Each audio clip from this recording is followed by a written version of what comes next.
thank y'all so much for taking the time to join me today for this session. So want to say hello to the Women Tech family and friends. I'm Nickoria Johnson, and I am partner and chief diversity officer at Credera. And Credera is a global boutique technology management and experience design firm. And I am absolutely honored and excited to be speaking to you here today. I just hope that you take away a little nugget of encouragement, a reminder, a thought to do something different that can help make you stronger in all the years you have moving forward. I hope that sharing my personal journey and my lessons learned will help foster empathy and inspire others to persevere, lean in, and hopefully uplift others. So regardless of your race and gender, I hope that you can relate to the things that I'm going to talk to you about today. So let me introduce myself. I am clearly a Black woman. I am a bonus mother and bonus mom of 7. My youngest is 15. I'm also a bonus grandmother of 3. I'm originally from the suburbs of Chicago, and I grew up as a girl in STEM before it was called STEM. I moved here to the Dallas area about 25 years ago. I've been divorced twice. I was a single mom for 6 years. I've been married to my wonderful husband now for over 11. And at this point, I'm caring for an aging parent. I say all of that to say that balancing priorities has always been a major part of my life. When I walk out these office doors, I've got to make sure that I understand what the right thing to focus is on. So I've lived my life being the only one in the room. I've also learned how to extend grace to myself because I failed a lot, and grace to other people so that I can breathe and move forward on my journey. So a little bit more background. When I first took on this role as Chief Diversity Officer, I decided I wanted to write about some things. And there were so many things going on in my head, but what I couldn't stop thinking about is how to connect and hopefully inspire young Black girls who are pursuing careers in technology or related fields. And so you're probably wondering, well, why is that so important to me? Well, I know what I wished I had and I longed for when I was growing up. I didn't have role models that looked like me in the tech industry. All I knew is I was good at math and science. And because my mom was an educator, academics were always a top priority for me. But unfortunately, that didn't make me cool or popular. In fact, it did exactly the opposite. But I'm very thankful for that discipline and focus my mom and family gave me. And so they helped me believe that I could be the best at anything. But one of the things I was taught is I had to be 3 times better than anyone else, just to be recognized or treated with respect. And that is a thought that stuck with me my entire life. And I'm sure others may have heard or absorbed the same message.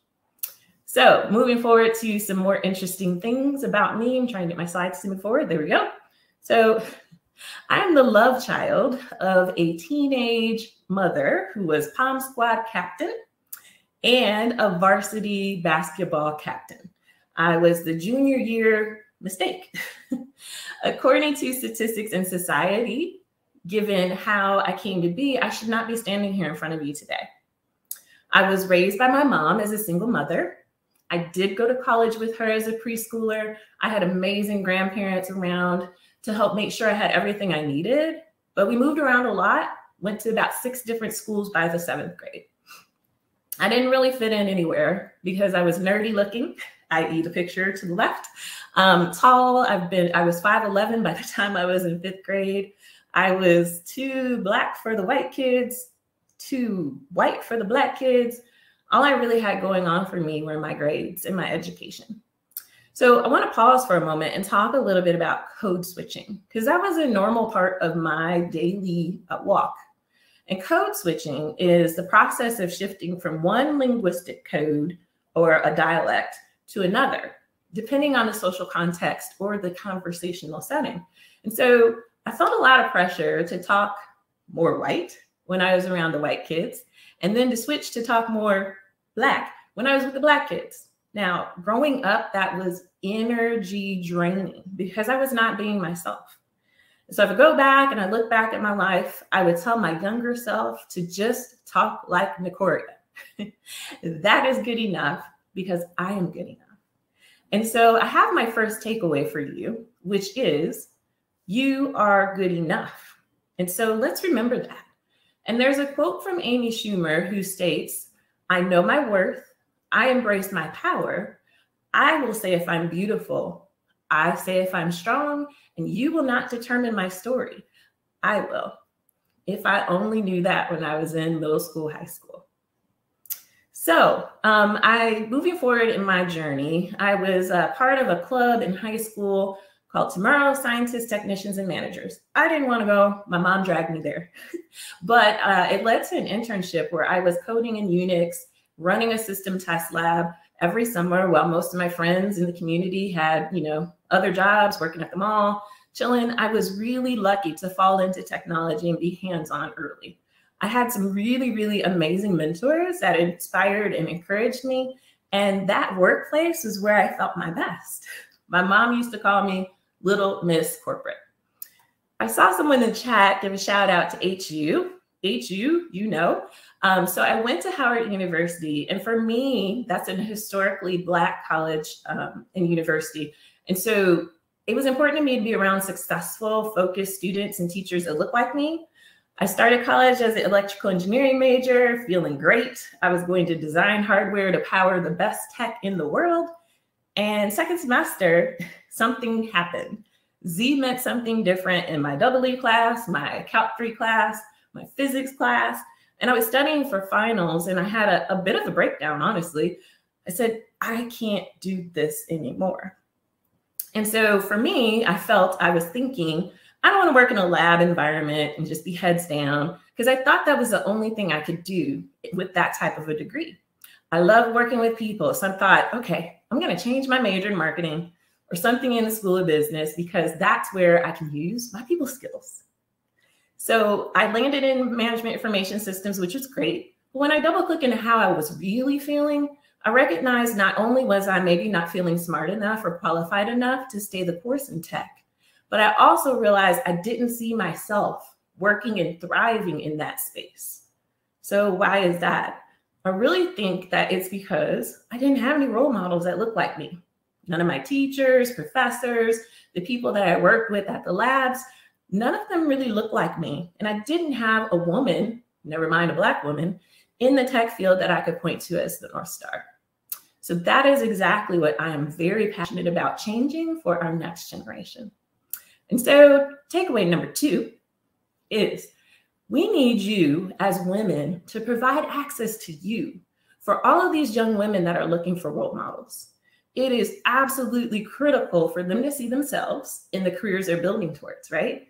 So if you aren't showing up for young women in your life right now, it's never too late, because they need to know your story to know that they can. So moving forward, my summer internship, my junior year, turned into a full-time job. It was awesome. I finished my degree at night and ended up working my day job as a system administrator and a JavaScript developer. That job didn't pay me enough to afford rent and a car note, so I waitressed my way through the first few years of working. And then I found consulting, or consulting found me. I spent most of my career in my 20s working for a small technology consulting firm where, again, I was the only Black woman there. There were 2 Black men and pretty much a ton of women, but it was just me and what I like to call my lovely intersectionality. So at this firm, I was able to really do some cool stuff. I worked in a lot of client-facing leadership roles. I traveled to amazing places. I lived in Finland, worked in Singapore, Germany, did a little bit of unsexy, stuff in Birmingham, Alabama, but I actually really grew to love that place. But when I noticed I traveled internationally, I felt like my uniqueness was appreciated and valued, deemed interesting. But when I came home, it was kind of that same old feeling that when I walked into a room, I had to prove myself and go back to feeling like I had to be 3 times better. So if I flash forward a few years, I wanted to start a family with my husband at the time. And so I had a hard choice. Consulting is a career that meant a lot of unpredictable travel, at least at that point in time. Now, thank goodness, most of us are a little bit more balanced and able to work from home. But back then, it was a choice between continue that pace of work or get a normal IT job and focus on building a family?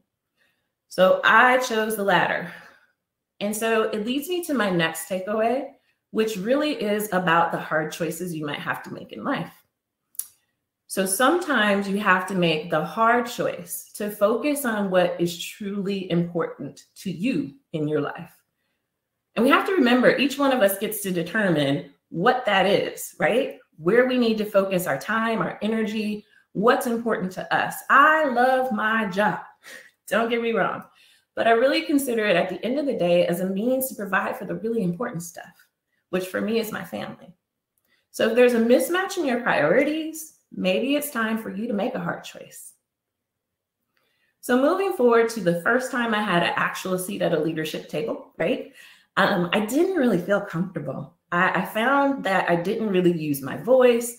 I found myself echoing what I thought others were wanting me to say and trying to be this prim and proper, quiet, super professional leader who showed up and did everything amazingly well. Yeah, that worked for a while, and I was really rewarded for my fit. And then that started not to work out so well when I had teams that I was responsible for, and I needed to speak up for my people to create the space and opportunity for them to succeed. So I would loudly speak up when bad choices were being made that could jeopardize people's livelihood or damage relationships with our business partners. You know, I found that when I did speak up, my performance review would say things like, "She wears her emotions on her sleeve." Can't we all relate to that? Or, "You didn't handle that as professionally as I thought you would have." Well, what does professional look like? So you also have to realize I grew up in fear of being typecast as the angry Black woman. If you have not heard of that term, please Google it if you don't know about it, right? But in my maturity, I realized that I absolutely have to use my voice and my seat at the table for good, which leads me to my next takeaway. All right. And that is, if you do have a seat at the table, this can be any table, or this could even be in the server room, right? You have the opportunity to use that seat for good. And it is absolutely worth it to use your voice to advocate for people and to empower them. And if your company or team has a problem with that, I don't know, maybe that's not the right place for you to be. So Kamala Harris, our distinguished vice president of the US, she had a quote that was really relevant here. And it says, "You're going to walk into many rooms where you may be the only one that looks like you or has had the experiences that you've had. So you use that voice and you be strong." So the rest of my career journey, you know, it's been interesting, lots of ups and downs, lots of really amazing opportunities to affect change. I led large technology teams at Fortune 500 companies. Sometimes my teams were more than 250 folks, and I loved it. But I continued to look around, and once again, it was just me and my lovely intersectionality. In my 14 jobs across my career, I only worked for one woman and one Black man. Statistics tell us that only 2% of technology leaders are Black women. And so no wonder why I was constantly alone. So if I flash forward many, many years to my current role as Chief Diversity Officer, and if anyone would like to connect and find out more about that journey, I would love to share it. I get to wake up every day and affect change. I get to help my company, Nickoria, to be a better, more inclusive company. I also get the opportunity to pour back into my community, to serve others, and to connect with other Black women in tech to help them be more successful. So one of the most important lessons in my life that I've had to learn is not to judge people, but to meet people where they are. And that is really relevant to my new role. So in this role, it's not always beautiful and wonderful. It has been made clear to me that not everyone is a fan of accelerating DE&I. So I call them the 2%. I can choose to get lost in trying to convert the 2%, or I can consciously choose to focus on the 98. And so I don't want that energy drain and that negativity that comes with trying to convert, quote unquote, the 2%, right? That will consume me in ways that I don't want. So in doing that, even with a 98%, I've got to extend grace. I have to believe the best in people. And so that's the next key takeaway. And that is to extend grace and allow for people and yourself to make mistakes. And if you look at that, that applies to your workplace, that applies to your family, that applies to you. You need to walk alongside people until they can get it right, right? So Maya Angelou, famous poet, if you aren't familiar with her, you should check out some of her works. But she said it best when she said, your responsibility really is to do the best you can do until you know better. And then when you know better, do better. Simple as that. So I wanted to just go ahead and summarize on a slide because I like to take a pic just so I have it in my phone for reference. All 5 of these different takeaways are really relevant to my journey and my career. And I wanted to leave you with some takeaways so that you can actually have something to think about when you go into the workplace tomorrow or when you show up at that leadership table. So I did mention in my session brief that I wanted to share with you a little bit about this letter that I wrote. I wrote a letter that's like an open letter to my Black girls in tech because I wanted to get some of the thoughts going around in my brain out on a page, and hopefully at some point they'll be able to read them. So y'all are the first to hear these words, and so I want to close with this and hear what I have to say. So I'm going to read this verbatim. All right, so here we go. So to my lovely and smart and excellent Black girls who want to pursue an education and a career in tech, I want you to know that this field is made exactly for you. Building and creating things that solve problems, understanding how technology brings us all together and levels the playing field, being able to create a better future for you, your families, and the next generation. Yes, the answer is yes, my sister. You go for it. You go for it even when you're the only one in the classroom, the only one at your graduating class, the only one at your intern cohort, and even when you're the only one at your department or in your company. Generations of change have been made possible only because people were willing to be the only one. Be encouraged, my sisters. Be confident in who you are, to know that your smarts and your work ethic and your adaptability on top of your beauty is more than enough. Work hard, but believe the best in yourself and in your ability to create and innovate. I am already proud of you. And there are thousands of us women in Black women in tech who are waiting to meet you, waiting to support you and waiting to hand you the torch. So you go and you be great. Be bold and be known. Get the great grades and know how to apply what you've learned. Think outside of the box and let me and other successful Black women walk this walk with you, because the hope and reality of you makes us work harder to blaze the path just for you. I speak these words not trying to be arrogant or self-promote. Everyone that knows me knows that that's not my heart. I genuinely wished I had heard a Black woman in tech encourage me with their story to know that I am not alone in this thing. I wanted to know that I could reach up and grab onto a hand that wants to help me. Well, that is me. That is my role. I am extending my hand and sharing my journey. You are my inspiration, and I'm so excited about our future together. So that's it, y'all. That's my talk. I really thank you for your time today, for being here, for choosing this particular session. And I hope, regardless of your race or background, you're walking away with a nugget or two to help make you a better leader and to walk this world with grace. Thank you so much.